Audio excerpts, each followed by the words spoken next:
দিব বিচাৰিছো এটা বিগ ব্ৰেকিং নিউজ কংগ্ৰেছৰ প্ৰতিবাদত কালিৰ দিনটোত মৃত্যু হোৱা মিদুল ইছলামৰ জানাজাৰ পাছতে এবাৰ তীব্ৰ প্ৰতিবাদী কাৰ্যসূচী ৰূপায়ণ কৰিছে কংগ্ৰেছে কংগ্ৰেছৰ তৰফৰ পৰা গৰৈমাৰী ব্লক কংগ্ৰেছৰ উদ্যোগত ধাৰাবাহিক প্ৰতিবাদী কাৰ্যসূচী ৰূপায়ণ কৰা পৰিলক্ষিত হৈছে কংগ্ৰেছে ভূপেন বৰাৰ নেতৃত্বত কি প্ৰতিবাদৰ আগন্তুক দিনত হুংকাৰ প্ৰদান কৰিছে কংগ্ৰেছৰ শীৰ্ষ নেতৃত্বই কি কয় এই মুহূৰ্তত জনোৱাৰ চেষ্টা কৰিম বিগ ব্ৰেকিং নিউজ মিদুল ইছলামৰ জানাজাৰ পাছতে তীব্ৰ প্ৰতিবাদ সাব্যস্ত কৰিছে প্ৰদেশ কংগ্ৰেছে আৰক্ষীৰ বৰ্বৰতাৰ বিৰুদ্ধে কেন্দ্ৰীয় গৃহমন্ত্ৰীৰ পুত্তলিকা পৰ্যন্ত দাহ কৰিছে কংগ্ৰেছে সংবিধানক অপমান কৰা গৃহমন্ত্ৰী সন্মানিত হ'ব নোৱাৰে বুলি মন্তব্য কৰিছে ভূপেন কুমাৰ বৰাই প্ৰদেশ কংগ্ৰেছৰ সভাপতি ভূপেন কুমাৰ বৰাৰ মন্তব্য চৰকাৰৰ বিৰুদ্ধে মাত মতাৰ বাবে মৃদুল ইছলামক পৰিকল্পিতভাৱে হত্যা কৰিছে চৰকাৰে গৃহমন্ত্ৰীৰ একনায়কত্ববাদৰ বাবে বহু ৰাজ্যত চৰকাৰ ভাঙি দিয়া হৈছে বুলি মন্তব্য কৰিছে গৰৈমাৰী ব্লক কংগ্ৰেছৰ কাৰ্যালয়ৰ পৰা প্ৰতিবাদ সাব্যস্ত কৰি ভূপেন বৰাৰ বৃহৎ মন্তব্য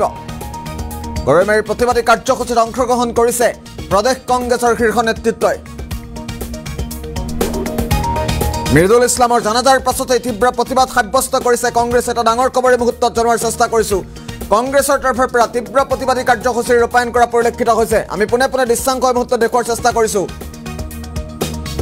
গৰৈমাৰী ব্লক কংগ্ৰেছৰ উদ্যোগত তীব্ৰ প্ৰতিবাদী কাৰ্যসূচী ৰূপায়ণ কৰিছে কংগ্ৰেছে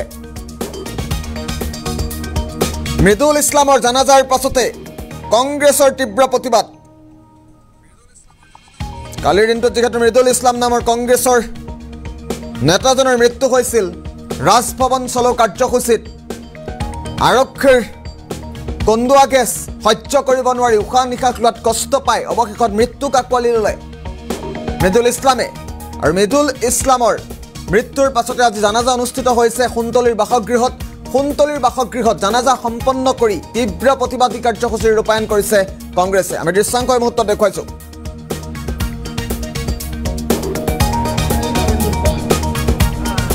इस नारे के साथ शुरू करते हैं हम कहने सैदुल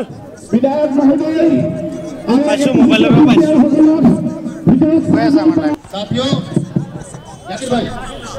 साथियों इस नारे के साथ हम पुतला दहन करेंगे डॉक्टर अम्बेडकर का ये अपमान नहीं सहेगा हिंदुस्तान इस नारे के साथ দৃশ্যাংশ দেখুৱাই যাম সমান্তৰালভাৱে ভূপেন বৰাৰ কিছু মন্তব্য আহি পৰিছে আমি পোনপটীয়া সম্প্ৰচাৰত যাব বিচাৰিছো এই মুহূৰ্তত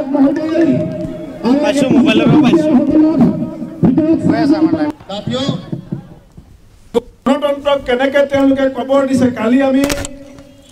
গভৰ্ণৰ হাউচলৈ গৈছিলো ৰাজভৱন চলো কাৰ্যসূচী আছিলে আমি কেলে গৈছিলো আমাৰ ঘৰত মেনুৱেল মিটাৰ আছিলে ইলেক্ট্ৰিচিটি মেনুৱেল মিটাৰ মাহেকৰ মূৰত বিল আহে আমি বিল দিব লাগে এটা হিমন্ত বিশ্ব শৰ্মা চৰকাৰে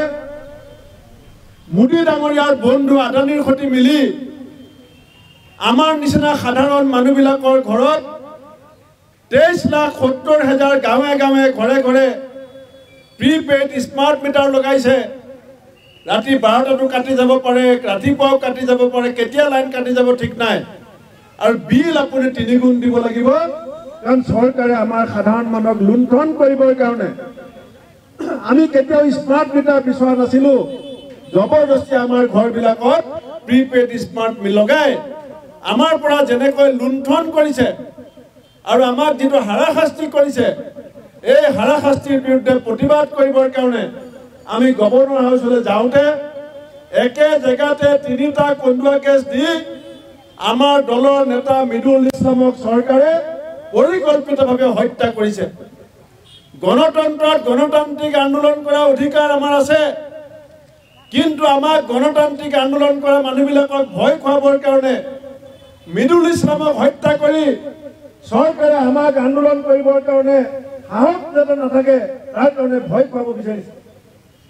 আজি এই গৃহমন্ত্ৰী আমাৰ দেশৰ গৃহমন্ত্ৰী আমি গৃহমন্ত্ৰীক সন্মান কৰিব বিচাৰো অমিত শাহ ডাঙৰীয়া বিজেপি হ'ব পাৰে আমি গৃহমন্ত্ৰী দেশৰ ভাৰতবৰ্ষৰ গৃহমন্ত্ৰীক আমি সন্মান কৰিব বিচাৰো কিন্তু যিজন মানুহে গৃহমন্ত্ৰীৰ আসনত বহি আমাৰ দেশৰ স্বাধীনতা সংগ্ৰামীসকলে দি যোৱা সংবিধানখনক অপমান কৰে, সেইজন গৃহমন্ত্ৰী সন্মানৰ প্ৰাপ্য হয় নে নহয় ৰাইজ আপোনালোকে নিজে চিন্তা কৰিব। সংবিধানখনত যিজন গৃহমন্ত্ৰীয়ে সন্মান কৰিব নাজানে, সংবিধানখনত যিজন গৃহমন্ত্ৰীয়ে অপমান কৰে, সেইজন কেতিয়াও সন্মানিত ব্যক্তি আমাৰ দেশত হ'ব নোৱাৰে। এখন একত্ববাদী মানসিকতাৰ এই অমিত শ্বাহ ডাঙৰীয়াৰ কাৰণে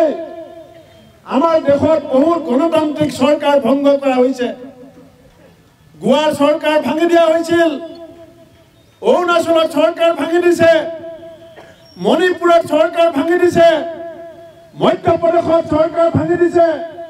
মহাৰাষ্ট্ৰত চৰকাৰ ভাঙি দিছে, ঝাৰখণ্ডতো চৰকাৰ ভাঙিব বিচাৰিছিল। সৰু সৰু কথাত দুজনকৈ মুখ্যমন্ত্ৰীক জেলত ভৰাই থয় আৰু ডাঙৰ ডাঙৰ দুৰ্নীতি কৰা আদানী আজি মুকলি আকাশৰ তলত ঘূৰি ফুৰিছে। গৌতম আদানীক আমেৰিকাৰ কোৰ্টে এজন চুৰ বুলি কৈছে, প্ৰবঞ্চক বুলি কৈছে, প্ৰতাৰক বুলি কৈছে, কিন্তু সেবি, ইডি, CBI সব মৌন এই অমিত শ্বাহ ডাঙৰীয়াৰ কাৰণে। সেইকাৰণে আমি কংগ্ৰেছ দলে আজি গোটেই ভাৰতবৰ্ষত সংবিধানক অপমান কৰা, সংবিধানক হত্যা কৰিব বিচৰা, সংবিধানক অপমান কৰি পেলাই তুচ্ছতাচ্ছিল্য কৰা অমিত শ্বাহ ডাঙৰীয়াৰ মূৰ্তি জ্বলাবৰ কাৰণে আমি গোটেই দেশজুৰি প্ৰতিবাদ কাৰ্যসূচী লৈছো। গণতন্ত্ৰক কেনেকৈ